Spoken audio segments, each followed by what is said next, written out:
Hamka, berusia 50 tahun, ditemukan tak bernyawa bersama dengan seorang anaknya yang masih balita di kediamannya, Jalan Balai Rakyat 5 Tugu Selatan, Kota Jakarta Utara, Sabtu 28 Oktober 2023. Sementara istri dan anak sulung Hamka dalam kondisi lemas juga berada di rumah itu. Polisi masih menyelidiki terkait penyebab kematian ayah dan balita ini. Saat ini tim lengkap terdiri dari tim olah TKP, Satreskrim Polres Metro Jakarta Utara, Reskrim Polsek Koja, di backup tim Puslap 4 Mabes Polri dan tim forensik Rumah Sakit Polri Kramat Jati melakukan olah TKP secara terpadu. Ujar Kasat Reskrim Polres Metro Jakarta Utara AKBP Iverson Manosoh dikutip dari Tribun Jakarta, Sabtu 28 Oktober 2023. Jasad ayah dan balitanya ini pertama kali diketahui warga yang curiga dengan adanya bau tak sedap dari dalam rumah sejak beberapa hari terakhir. Warga akhirnya menemukan istri dan anak sulungnya dalam kondisi terkapar lemas. Sedangkan ayah atau kepala keluarga itu, Hamka, ditemukan dalam kondisi tewas tertelungkup di dekat kamar mandi, sedangkan anak balitanya juga telungkup di dekat kamar mandi. AKBP Iver mengatakan pihaknya masih menunggu hasil penyelidikan tim Puslap 4 Polri untuk mengetahui penyebab meninggalnya ayah dan anak balita itu,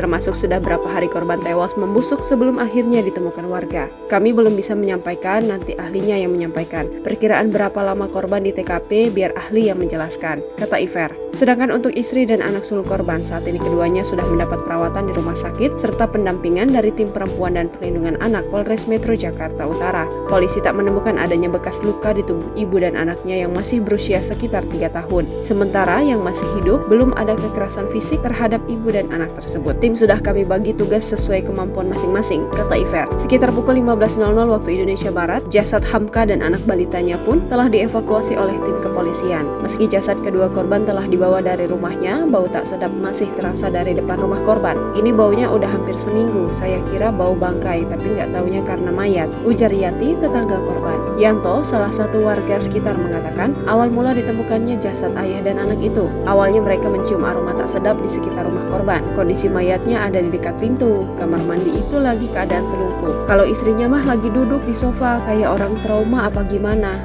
ujar Yanto yang turut melihat penemuan mayat. Yanto mengatakan warga sekitar sudah mencium bau tak sedap dari rumah korban sejak sepekan terakhir. Awalnya warga tak curiga bahwa bau menyengat itu berasal dari jasad dua penghuni dalam keluarga itu.